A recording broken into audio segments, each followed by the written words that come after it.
You know what my buddies at Victor Chrysler Dodge Jeep Ram on Route 96 in Victor have been cooking up? Oh, just the biggest summer sales event since someone put pineapple on pizza and called it brilliant. Ugh. Right now, you can slide, nay launch, behind the wheel of one of the coolest rides you'll ever drive.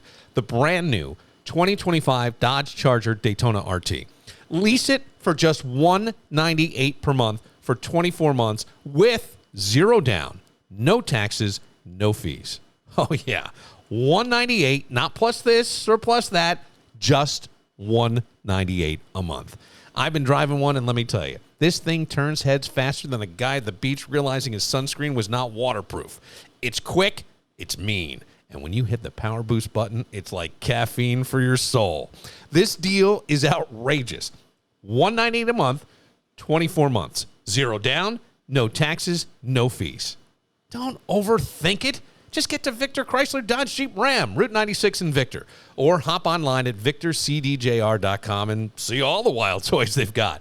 Make this the summer sales event. Victor Chrysler Dodge Jeep Ram, Route 96 in Victor. Hey, just caught that pod with Stanley. That was cool. Anyways, I just wanted to say happy birthday, motherfucker! When your old career gives you lemons, throw in some ice, mix in some vodka, and call it a podcast. From the Mac of All Trades studio in Fairport, and driven by Victor Chrysler Dodge Jeep Ram, it's Billified, the Bill Moran Podcast.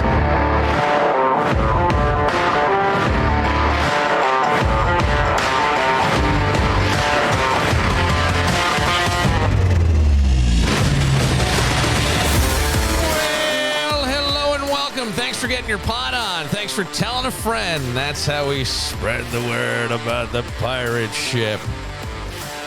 Call about the Stanley episode going back in radio days. I was hired by Stan Main, but so was Rich the Bull Gaenzler. What's up? You're a Stanley hire, right, at CMF? I absolutely am. Yes, sir. Yeah. Yeah. Let me see. Your audio's a little... There we go. How about that? Is that better? Yeah, actually it is. Yeah. What's happening over there? I'm actually holding my mic. I just got a new laptop, and I'm just a botard when it comes to anything technically involved. I'm so stupid. Anyway, I need to take some tips from you because you absolutely know what you're doing. I don't. I don't know. I kind of lucked out. You know, you pretend. Yeah, it's all good. It looks beautiful. It's going fine. It's the way it is. Happy to be aboard the ship, man. What's that? Happy to be aboard the ship. Oh, I'm glad you're aboard the ship, actually. I'm very glad. Lots of things to talk to Bull about. Everything from radio. I even put some radio hypotheticals together that probably would be too inside, but for us. But we got to start with the big news of the day. Oh, yeah. I mean, the big news of the day. Come on. You know, yeah, the big news, you know, that big news. Everybody knows the big news. The comments to the article were my favorite. It's about Taylor Swift and Travis Kelce getting engaged. And I think they did this a while ago, and they kept it under wraps for, I don't know, a couple weeks or whatever. And the comments are the best. Like, Travis and his brother are two ill-mannered drunks. Somebody else saying that I hope she has an ironclad. Well, let's see. Her music is redundant and whiny, always about finding a man. If I tripped over a song, wouldn't even know it. They say Travis is unintelligent. I hope she does a platinum-clad prenup.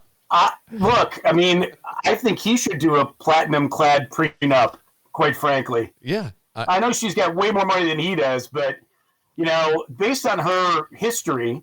Oh. And all of, like, he should, in his prenup, yeah. When that song is written about him, he better get all the royalties, right? I mean, that better be his song. It's about him. Yeah, if there's a divorce, I think isn't there a song called High School or something that is about him because she didn't get. Are you asking me about Taylor Swift? Yeah.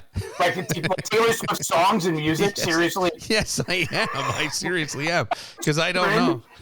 And I'm an almost 60-year-old man. I could not tell you one Taylor Swift song. But don't you, if you ask me. Don't you have nieces or anything that no, nobody? But wait. You're married. Your wife probably has somewhat of a familiarity, I'll put it that way, with Taylor Swift. I'll be totally honest. There is a Taylor Swift double album. Don't ask me which one in the record collection. Told you. In the Bull household. I knew it. Yeah. And I'm not saying. I listened to it? No. Did it pay me to buy it? Yes. All right. Well, there you go.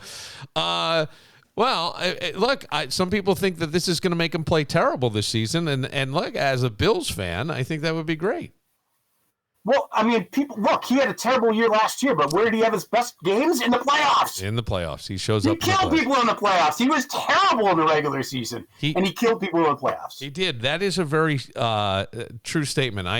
I always worry about that a little bit. I mean, when you're watching the team, and I know you've been watching Hard Knocks, what do you think? Because I think they're down to the 53-man roster today, right? So I saw that Frank Gore Jr. was released, but maybe to the practice squad. I don't know.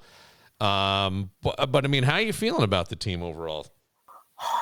I mean, I should feel super confident, right? I mean, all the coaches are in place. Your quarterback is in place. He's completely healthy. Obviously, they bubble wrapped him for the entire preseason on purpose because he doesn't need practice. He doesn't have to play against backups. That's just silly, right? So why bother? And I get it. I totally get it. And Cook doesn't have to, like, the starters don't have to play. I get it. I totally get it. And, oh, by the way, I think the coaching staff feels the same way I do because, A, they didn't play any of those guys, and B, all the guys that got cut were really – there were no shocks as far as I'm concerned of all the people that got cut. I mean, maybe Dane Jackson, but Dane Jackson did not have a good preseason. Mm-hmm. Maybe Laviska Shenault, because I think everybody thought he was going to be the kick returner. Maybe KJ Hamler, speaking of Hard Knocks, because he was like so popular during Hard Knocks. And he was funny with his scooter and all that routine. Yeah. And that was great. And he's really quick and he can do some stuff. He's twitchy like that. But like, I don't know. I think all in all, everything's right. But, you know, like guys that I'm still really skeptical about are the same guys that I think people were skeptical about a year ago. Dalton Kincaid, what can we expect from him? Is he finally going to be a number one first-round pick guy with that kind of production, with an 80-catch year or you know, a 9 to 12 touchdown catch year? That would be awesome. I doubt it because this offense is everybody eats, right? So I don't know if that guy will ever be a Brock Bowers or any of the elite Hawkinson or any of those elite tight ends. So, but I'm a little nervous about him. What is he? And Shakir's another guy. Like, Shakir was on my station in Buffalo, my TV station that I work for, the other day. He does this big pet thing in Buffalo, and he was on it, and he seemed to be fine. But I feel like there have been like virtually no reports about like his progress. Like it's very, very, very almost intentionally vague about him because you got to have him back. And then what's Keon Coleman going to be? I mean, nobody seems to know. I hear people saying he's going to be an all-pro. He's going to have this unbelievable breakout season. And then flipping over the defense, like – Hairston, when is he going to play? Is Trey White going to be good? Trey White got dinged in training camp. Yeah, what happened? This is exactly what we were afraid of. What happened with Trey? Because he left on a strike. I never followed up. Yeah, it was something. Obviously, it was a leg thing, but clearly it wasn't like a tear or a break or anything super serious. Okay. So it's something that I think they're like day to day on with him.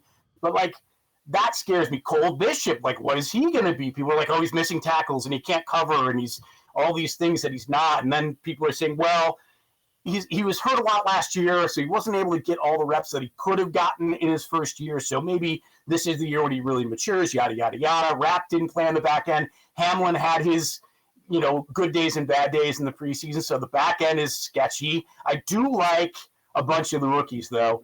I like Hancock. I like Strong at the corners and safeties. In terms of depth, I do like Deion Walker on the interior, and I think TJ Sanders as well. I think those guys will be really, really good. And I think guys like Jordan Phillips and Daquan Jones are going to lose their jobs, even though they just got Jordan Phillips. I think they're both going to not be here when the season starts. I'm nervous about the pass rush. I don't know what Bosa's going to be, right? I mean, yeah. Well, how about this? There's still a lot of rumors, and Sports Illustrated just put it out yesterday that Micah Parsons could be a Buffalo Bill. He's asking for a trade. I don't know how serious that is, but they keep having him or the Bills as a landing spot. Is that a reality? Is that a guy who's I hear different things in terms of locker room stuff. Again, the cancer type thing. Is there room in the cap? Would you want Micah Parsons in a Bills uniform? I mean, Micah Parsons is a game wrecker. I mean, he's a game plan wrecker. He's a coach wrecker. He's all those things. I mean, the Bills have not had a guy that dominant. I mean, you'd have to go back a really, really long time to find a guy that was that good in terms of pass rush and ability that way. So, like, yeah, I mean, I'd love to see him in the Bills uniform. And I think he's a smart kid, and I think he has this sort of, like, I don't know if him and Josh Allen are, like, actually tight. Yeah. But I think, like, they are sort of similar thinking guys. Really? They're hard workers, and they're exceptional players. But they also know how to have a little bit of fun, right? And I think the two of them sort of have this mutual admiration society. I think it'd be a great fit, but the question is, can Brandon Beane make it work financially? I don't know. I don't think so this year. Maybe next. I mean, the rumor is that the Cowboys are going to – they'll play out this contract, and then they'll tag him. And, yeah, the Bills can match that tag if they wanted to. They can match that contract next year if that happens. I would love to see Micah Parsons in a Bills uniform. Connors and Ferris handles workers' comp, Social Security disability, and personal injury cases. Listen, I get it. Workers' comp claims can be a real pain. But Connors and Ferris are here to fight for you and get you the compensation you deserve. Whether you threw out your back on the job, slipped when you should have gripped, or your boss thinks overtime means free labor. Spoiler, it doesn't. They've got your back at Connors and Ferris. With offices in New York City, Syracuse, Rochester, and Buffalo, they're the go-to team for getting the compensation you deserve. No gimmicks, no nonsense, just real results. Call Connors and Ferris, 262-COMP. That's 262-COMP for Connors and Ferris. Have you been to Leo's Bakery and Deli in East Rochester recently? Oh, you got to get there. They're open every day, so it's very convenient. It'll satisfy your sweet tooth, your sandwich cravings. Get the Cubano. Tell them Billified said to have the Cubano sandwich. Fresh baked bread, handcrafted pastries, deli favorites, and desserts like cannolis that'll make you rethink your self-control. It's all waiting for you. So, what's the best thing about Leo's? Everything. Check them out at Dispatch Drive in East Rochester, because every day is a good day for Leo's, because the best thing about Leo's is everything. Do you think, look, you were a sideline reporter for the Buffalo Bills network, the radio network. And so you were down there, but you were down there during the very lean years, you know, and that's where the true fans, and I grew up downstate, so I was a Giants fan, but being around the players and having interviewed the players, you couldn't help but root for the players. And through that, I became a fan of the Bills. Would you rather now be on the sideline as a reporter or be able to enjoy the games for what they are today versus, do you understand what I'm saying? Like, would you rather be the reporter now or in the lean years so you can actually watch and enjoy the games right now? You know, it's so funny because, I mean, I stopped being the sideline reporter, I think it was 13 or 14. So that's 10 years. That's a significant difference, especially when it comes to social media. Yeah, sure. And so players are different, right? Because players weren't so absorbed in and needed to use for their brand social media like they do now, right? So, like, I mean, would I even know Deion Dawkins today? I mean, probably not. Not like I knew most of the guys that were on the team back then, right, who I'm still friends with, right? And you know what? Not for nothing. To your point, I mean, those guys back then, there were so many personalities. I mean, people forget how many, like, really good players. I feel bad for those teams, largely in part because they had no coaches. That whole time, the coaches sucked ass. They were terrible. And that being said, I mean, there were some good players that were on those teams. They also didn't draft well. I mean, their quarterbacking was not great in those years. You got a really late in his career, Drew Bledsoe. I started when Rob Johnson and Flutie were battling back and forth at quarterback, and neither of those guys were like Pro Bowl caliber. I mean, they were good, but they weren't like great. So you get Bledsoe at the end of his career, then you go from that into like the J.P. Lossmans of the worlds and the Trent Edwards of the worlds and the E.J. Manuels of the world. Oh, God, but we thought E.J. was the answer. Well, I tell you what, I will say this till I go to my grave. EJ Manuel, for me, kind of got screwed a little bit. I mean, he was a high pick. Obviously, shouldn't have been a high pick. And I say this all the time. Dante Whitner's another one of those guys, right? Drafted 8th overall. EJ was 16th overall. These guys were drafted way too high, so the expectations were way too high, right? They could never deliver to where their draft was, and it wasn't their fault that they were drafted where they were, right? Somebody else did that, not them. Right. So I think if they had been drafted a little bit later, the expectations would have been different. And secondly, if you remember, EJ Manuel came into the year, and Kevin Cobb was going to be the quarterback. And Kevin Cobb got hurt in training camp, slipping on a rubber mat at St. John Fisher, and he tore his knee out. Oh, God, I remember that. That's So right. EJ Manuel. Where did he come from? Chicago?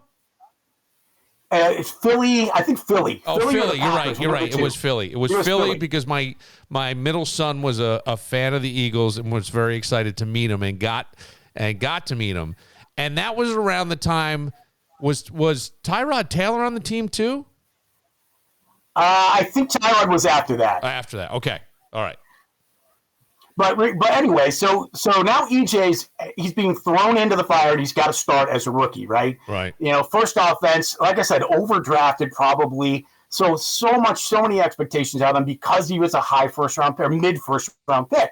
I just thought if he had that 1 year to sit back and learn and watch. Now, I mean, Kevin Cobb's not, he's not Aaron Rodgers watching Brett Favre, right? But still, you get to sit on the bench and watch from the sideline and hear the play calling and watch scheme and watch and learn the speed of the game.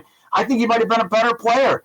All that being said, of course, Fitz is in that mix too, and Fitz had his games for sure. But Fitz, it's interesting about Fitz because Fitz really, when you break down his numbers, you could argue his win-loss record aside, he had almost a Hall of Fame career. I mean, I know. If you take his touchdown passes, I think he's top 30 all time, if I'm not mistaken. So it's pretty impressive company that he's in. But his win-loss record, I go back to the coaches. You think of some of the players. Moulds was great. Stevie Johnson. Oh, my God. Moulds was great. Yeah. Takeo Spikes, the running backs that were on this team. Antoine Smith went on to win the Super Bowl. Travis Henry was one of the most underrated backs ever. I know everybody makes fun of Travis Henry because he had 18 children and whatever. How about the cocaine incident in Denver? Yeah, I mean, you go on and on and on. And then you had McGahee, you had Marshawn Lynch, you had all these stud guys that never became what they should have become because our coaching staff was horrific. So it was a TO, right? I mean, it was really long answer to your question, but it was great back then because there were all of those talented guys, but it was very disappointing back then because they just couldn't put it together like this team is now. Right. So would you rather be able to watch it on a Sunday and enjoy it or actually have to work it? You didn't answer the question. See, you gave a lot. You did what every sports fuck does. You gave a big, long answer, and everybody goes, oh, hey, great answer. Nah, you didn't answer. Honestly, I wish I was still doing it, to be honest with you. I mean, there is... You were excellent at it, and I'm not just saying that. You were excellent at it because what nobody realizes, I think, when you're listening to the game on the radio, and that's a fun way to do it too, I have to admit. When you're listening, I'm not sure that you got to always be on call because you don't know when they're going to come to you. If there's a delay of game, these guys in the booth and they're not great at improv, sorry. So they're going to be looking to throw to anybody. And I thought you were great. I really did. Well, I appreciate that. And the interesting thing that most people don't know, I shouldn't say most, but some people don't know, is that I wasn't like a sports radio guy. Like I was a rock jock, hosting morning show, afternoon show. Like I didn't do sports every day. No. Like Sal does now, and Sal does a terrific job with GR and with that crew, but he does Bills like every single day of the week, 7 days a week. And I didn't do that. No. So for me, the prep, I had to prep a lot more probably than he probably does because he's around it all the time. But that actually made it really fun for me. That like researching and finding those little tidbits were a lot of fun for me. So yeah, I mean, boy, I forgot when you listed all the players that were on those teams. And you sort of go, what a waste of talent. And we come down to, okay, then is it coaching? Well, the one thing that I think it was Nick Wright from FS1, and I really do like Nick. I like the way Nick thinks. I may not agree with Nick all the time, but there's something about Nick. And Nick said if they don't make it to the Super Bowl this year, because he goes, really, there's no other team ever that has won this many playoff games, and not gone to a Super Bowl, right? Not even got there. And he goes, with Buffalo, he feels like it can't even be like the sting of the loss of a Super Bowl. Boy, does that sting. But you can give it a couple of months and you go, God, that was a damn good season. What a ride. And he goes, I just don't think that's enough for Buffalo, that if they don't make it, is it time to look at a change to the head coaching position, in your opinion? That he said it is. Excuse me, I'm sorry to interrupt, but he said it is, and I just curious what your thoughts are on that. I mean, you could make all kinds of arguments, but you're right. Like getting to the Super Bowl, right? Yeah. So there's been coaches that have been like McDermott that have gotten to the Super Bowl and lost. Right. But at least they got there, right? They won their conference. That's important. We don't have a conference championship pennant hanging at Highmark Stadium. That is crucial to Sean McDermott, and pretty much in any other city in this league, they might run him. But because Sean is such a good guy, and he's so down to earth, and this, you mentioned Hard Knocks. It kind of goes back to the first couple of episodes of Hard Knocks, which for me, honestly, I think you guys even talked about it, were kind of boring. And they're like, it was just kind of like, well, and I get it. I worried that it was going to be, but I got to tell you, like, I've enjoyed the last 2 episodes. Yeah. I really have. I like to get Oliver on the horse and all of that, and that was cool. But I thought Ty Johnson was going to be thrown off and break a hip or whatever. I did too. And then I'm watching White talk to the quarterback, White, talk to Josh Allen and say, I never played in Pop Warner. I go, and as I'm watching this, he's already been released, and I go, well, you're not playing in the NFL either, so. But which is terrible, right? Because I always think how good you have to be to suck at the NFL. I mean, how fast, how good, how athletic, how much work you put in. It's unbelievable. But, yeah, I did wonder about the coaching side of that. And when you see McDermott in the Hard Knock stuff, he gets you fired up, but in a low-key way, if that's – I don't know how you feel about that. I think that's true. I also think behind closed doors, he is probably more fiery than people think. Yeah, I would think so. You're only subject to so much. So, like, I'm assuming that, he's different behind closed doors than he is on camera ever. So I feel like, again, going back to I'm running around your questions again. Almost like this is a scripted press conference or something. Thank you for setting me up in advance. But look, if it's the old terrible cliche about window opening and closing and yada yada yada with Josh, right? I mean, at some point, you get to a point where you gotta think about making a change. Got a home improvement conundrum? Time to call in the superheroes, Mac of all trades. Leaky faucet, wall that mysteriously has a hole in it. Kitchen looking like it's stuck in the 90s. Mac of all trades is here to save the day. No capes, just expert repairs, remodeling, and handyman services that get the job done right. Call them today at 585-202-9218. That's 585-202-9218. Or visit them online at macofalltrades.net. Because every home needs a hero. Mac of all trades. Oh, I see you have random, rusty, ridiculous scrap metal all throughout your garage. I know that scene. Holding on to that extra siding from 2008? Come on. Pack up that garage mess and roll it down to Premier Metal, Rochester's #1 choice for scrap. We're talking metal from auto jobs, plumbing, HVAC, roofing, siding. If it's shiny, bendy, and mysteriously dented, they want it at Premier Metal. You know that metal shelf that attacked you in 1998? Get rid of it. At Premier Metal, they offer the best prices. This is a scrap metal commercial, not a spelling bee. Aluminum siding, electric motors, car wheels, copper wire, steel, sheet metal, 300 series stainless steel, auto batteries, lead, and even your ex's dumb weight bench. Make cash, clear space. Visit PremierMetalGroup.com or either of Premier Metal's state-of-the-art facilities. West Linden Avenue in East Rochester, just minutes off 490, or 11 Carn Street in Rochester, just minutes off 390. Premier Metal. Be a metal magician and turn that metal into cash with Premier Metal. Would you rather, Rich the Bull Gaenzler, have the hotline ring? Now, the hotline usually was a separate number. It would light up, and sometimes there was a strobe light that would flash, depending on the studio, because none of the phones really rang other than the internal phones because you just could, you were taping and calling things. So would you rather have the hotline ring in the middle of your best break every single day, or have your program director sit in the studio silently watching you for your entire shift and occasionally eating very loudly from across the room? I'm going to go B. Yeah, I think I would too.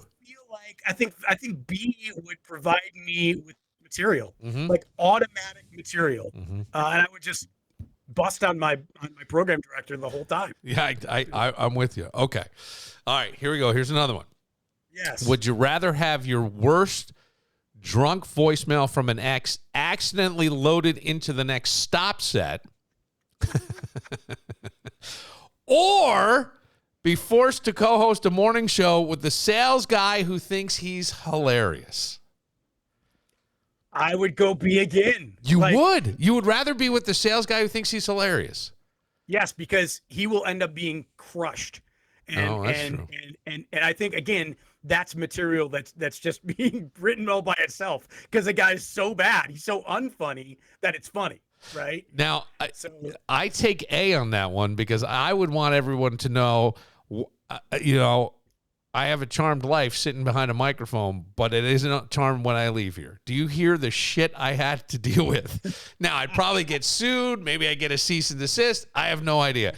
I'll never forget, my grandmother once calls me on my birthday, and I was mowing the lawn, and so I had missed it. And I think I'd stopped to put gas in the mower. She calls again, and she said, "Happy birthday. Did you get our voicemail?" And I said, "No." And she said, "Don't listen to it." And then I played it on the radio after that because it was just too good. It was my grandmother and my aunt fighting because my grandmother's talking to the voicemail like she got me. And my aunt's in the background, who's only 8 years older than me, going, "Ma, it's his voicemail. Leave me alone. All you do is yell at me." And they're back and forth until the end where my grandmother goes, "Oh, just leave me alone and let me die." And my aunt goes, "Then go ahead and die." And it's all on tape. I played that over and fucking over, Bull. So I would have done the X. You chopped that up and just made it into little drops that you dropped in all the time. It was just perfect. Go ahead and die. Would you rather be locked in a remote broadcast van for 12 hours with the station intern tripping on shrooms, or do a live 30-minute interview with a band whose lead singer keeps hitting on you mid-segment? Oh, man. I guess it would depend on who that lead singer was. That's true, too. Right? I mean, Now, if... I'm not a huge Taylor Swift fan, nor do I think she's particularly that attractive. But, I mean, if it was her versus, like Chris Robinson from the Black Rose, I would say, whatever. Right. Boy, wow. I mean, uncomfortability all over the place, right? Yeah. But again, I'm going to go back. Look, I am not that creative, nor am I that funny. So anyway, I can find any kind of material. The Kid on Shrooms is awesome. The Kid on Shrooms could give you great stuff. Yes. Give you great Absolutely. stuff. Would you rather take the dump button away during your wildest late night show, or have your mom call in and win the dirtiest caller contest on air? I'll be. No doubt. You would want your mom to win. Even Absolutely. if she came, I think that would be awesome too. If my mother called with a filthy story, my mother's talked about streaking years ago on here. She's had everything. Yeah, my mom is like really religious and pretty pretty straight and like not like, whoa, don't, So for her to come out and like, talk about bondage or something and be like, oh my God, this is the greatest thing ever. But like, Mom, you were in a swing? What?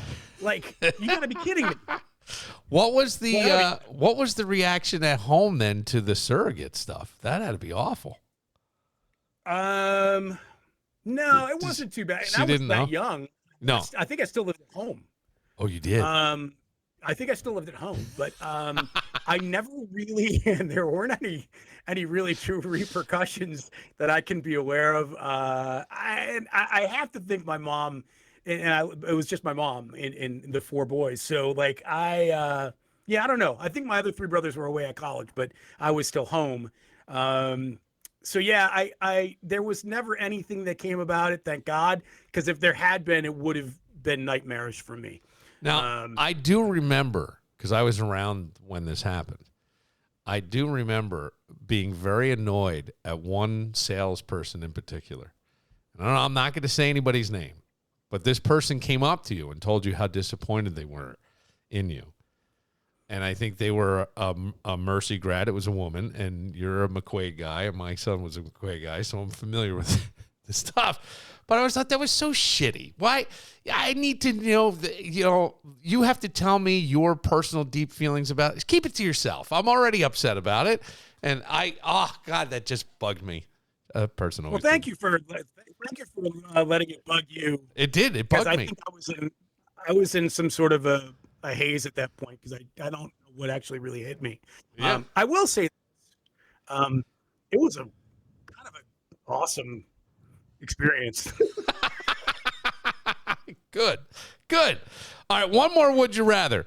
Would you rather hook up with caller 9 in the station van, unseen and unvetted, or be forced to do a week of live remotes at a sketchy adult bookstore off the highway while your ex keeps showing up to get prizes? Man, that is also great. Yeah. You really worked on writing. Yeah, I did. I was trying to think. I thought of all the things that happened to me in radio. I never hooked up with caller 9. Were you around? There was a program director. I think you had already were in Buffalo. But there was a program director, and he inserted himself into afternoon. So Kano went to 4, and then he was on from 4 to 6, and then I did 6 to 9 or 6 to 10. I don't remember. And he used to have women call and talk to them, and then he would ask them out over the phone or invite them up, and he'd have them in the lobby, and then he would have us go out and check were they hot or not. And then what? Yeah, I'm not kidding. I am not making this up. And then he would call back. So I remember there was one smoking chick, and I go, "Oh God!" And he's like, "Really?" He goes, "Should I tell her I got a meeting?" And some other asshole walks in and goes, "Holy God damn, is this one hot?" And he looks at me, and I go, "Nah."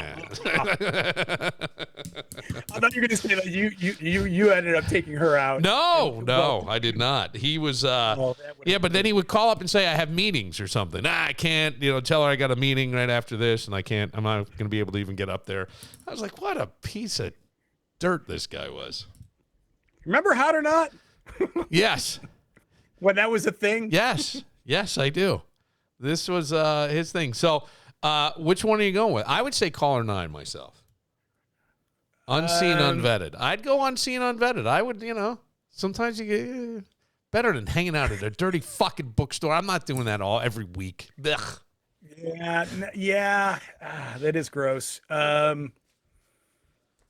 I'll go with caller 9 as well, because you never know. You never know. Look, it is definition lottery, right? Hey, you never know. No, it's definition lottery. Did you ever date somebody who had met you through the radio, or you not a caller or something, and then they met you out? Maybe no. I don't think so. I think anyone I ever dated, I met I might have met at a gig. Yeah. I don't think I ever went out with anybody that called in. I don't think that ever happened. I remember some girls calling in because I would do Saturday into Sunday morning, and they were Marist College girls. And I told them that I also worked at a deli. And so they came into the deli to check me out. And I had been on the radio, and I ended up dating one of them for like 3 years or something like that. Hey, now. Yeah. Oh, yeah. Yeah, I don't know if I would have told them, like I'm still sort of a checkout guy at Wegmans. So like if you come from like, I was 19 years old. I was 19. I go, yeah, I also do. Because they didn't believe that I was that old, right? Because you're thinking somebody on the radio is probably older, maybe you sound a little older, and so I said, no, I am, and I was working at Adams Faircare Farms, which is like a mini Wegmans, and I was in the deli cutting meat. Cutting meat. That's what it was. You had the meat. Yes. You had the meat. All right, Bull. The Hard Knocks tonight. What are you expecting to see on there? I don't know what this is the final episode that airs tonight at 9. I think there's one or two more actually. I felt like there was 5 or 6. Oh, right? okay. I don't know. I don't remember. I got bored watching the Jets, so I didn't finish last season or 2 seasons ago or whenever that was. Yeah, it's a good question. Obviously, they'll have the last preseason game on, and so it'll probably be about, Bouchel, maybe Shavers' touchdown catch, and stuff in the game. And then I would, it's kind of too late because they're not. I don't know if they would have done any cuts in time for tonight. Probably not. So I think that might be next week's episode where they'll, the famous air quotes Turk. To the guy in the room that's going to get cut and like, right. Hey, knock, door opens, grab your playbook, come with me. Yeah. Oh, right. Worst job ever. I think did they have interns doing it for a minute? I think so. I think that whole Grim Reaper thing kind of went away somehow, and they made it a little bit more. I don't even know what the word is, but a little bit more tolerant for those that were losing their job. Yeah. So, because it was way too obvious when you knew on that day that this could be your day one way or the other. When that knock came, you knew it wasn't someone saying, "Hey, guess what? You made the team!" Yeah. Right. Right. So I think they made it a little bit more humane, if you will. Yeah, I think they did. I thought there was a time, though, they used to send interns down to tell the players, get your playbook, the coach wants to see you. And the NFL said you can no longer use interns to do that. So right. I think that's what I was told by, it might have been Dan Barillo who told me that, because he was a Bills intern, one of the first early on in the training camp at Fisher. So I don't know. What other exciting things are happening in Bull's life? Well, let's see. I am going to be doing a couple of different Bills shows coming up. Okay. Unfortunately, I can only tell you about one of them. Okay. But it is on in Buffalo on a small independent TV station. It's called the Shack and First Down. Hold on, Shack and First. I always get the title wrong. Whatever. But it's usually on Saturday nights and Sunday mornings in Buffalo. And I'm very proud of it. It's a great show. It's a low budget show. We have absolutely no access whatsoever to anything Bills. Like we can't use video. We can't use still pictures. We can't, really do interviews or anything. So we just kind of wing it as we go. But it's not, it's football talk. It's some fun. It's some laughter. It's cool. We have this kid, this Buffalo kid who's now playing in the UFL. He's a quarterback for the Memphis Showboats in the, let's call it the G League of football, right? Mm-hmm. So he's a local Buffalo kid that comes on and does some stuff. And we have Bill's past and present guests. We have some of the Bill's Mafia people, Bill's Elvis, Pinto Ron. Yeah. Buffalo Joe came on last year. He'll probably come in again this year. So I got that going on. And I got 2 other really significant ones that are coming up as well. Are they TV too, or? One will be streaming, and our first show is on September 22nd. And believe it or not, I don't know where we can stream it. So let's do something between now and then, a little bit closer to it. Sure. If you wouldn't mind, so I can promote it. Absolutely. And then I'm also in line to, this is really, I really can't say much at all about it yet because it's not firm, but there might be a particular former Bills player who might arguably be the most favorite Bills player of all time. with another former NFL player who might be coming to Buffalo in a couple of weeks as part of a game. That's all I can say. Okay. But we might be doing a three-way event. That sounds not like no, what it doesn't sound. It sounds very, very unradio friendly. I don't know. In 2025, I don't think you can do that. A three-way event. There might be a live conversation with the three of us. Put it that way. Yeah, that would be great. Some point in Buffalo. So that one will be a massive deal. I should know more about that by the end of the week. When and if that gets taken care of. So those are my two big Billsy things I got going on. So any more bull in the basement? Bull in the basement. Well, see, so clearly I'm using you. I hope you know this. That's fine. This is my fail-safe to see if I can actually do this again on my new laptop, my first laptop I've bought in 25 years. Yeah. So I think we're able to do this now. So Bull in the Basement will slowly be making a comeback on my Facebook pages, on my YouTube, and all. It was nicely produced. When I saw that, I was impressed. Your mic, whatever you did, the setting is better in the second half. I mean, I don't care either way, but that for you, you're gonna wanna know that. So yes, and I think I got it right this time. So, you got it right. You did get it right. Well, thank you for spending some time with me. I loved it. I think we should do this every once in a while. Let's definitely do it before that streaming show. Send me a reminder. Sure. Okay. Yeah, I'm going to be in Rochester doing some stand-up at the McQuaid Jesuit High School Athletic Hall of Fame induction ceremony on September 11th.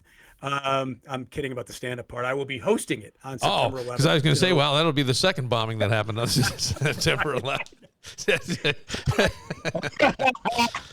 So I will be. I'll be around that weekend. So hopefully you and I can catch up. And I would love that. If there's time, maybe I'll come live on the show. Yeah, that would be great. Absolutely. Maybe we'll even tape one. Is that a Saturday? It's a Thursday. So I'm going to stay because it's my I hate saying this. It's my 40th high school reunion weekend. Yeah, buddy.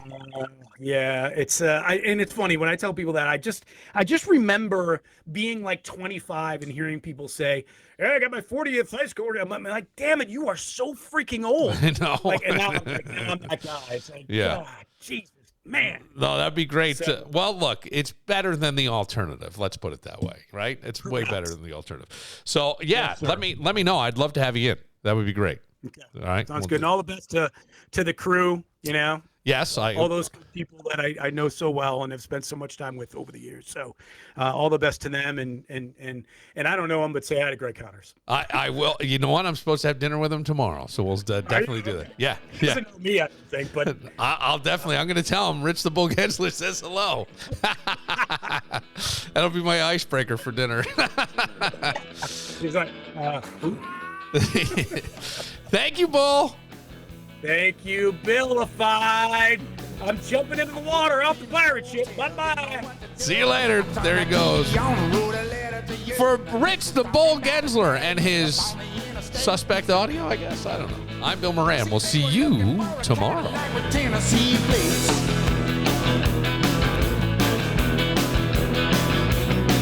Since I left California, baby, things have gotten worse. It's grilling season, baby, and Palmer's direct-to-you market is bringing the heat. 900 Jefferson Road in Henrietta and online at palmersdirecttoyou.com. Grill warriors, fire up those flames. Palmer's direct-to-you market is your one-stop meat and seafood paradise this summer. Whether you're hosting the block party of the year or just treating yourself to some backyard sizzle, Palmer's has exactly what you need to own the grill. Say hello to the homemade fresh trio blend slider patties on special.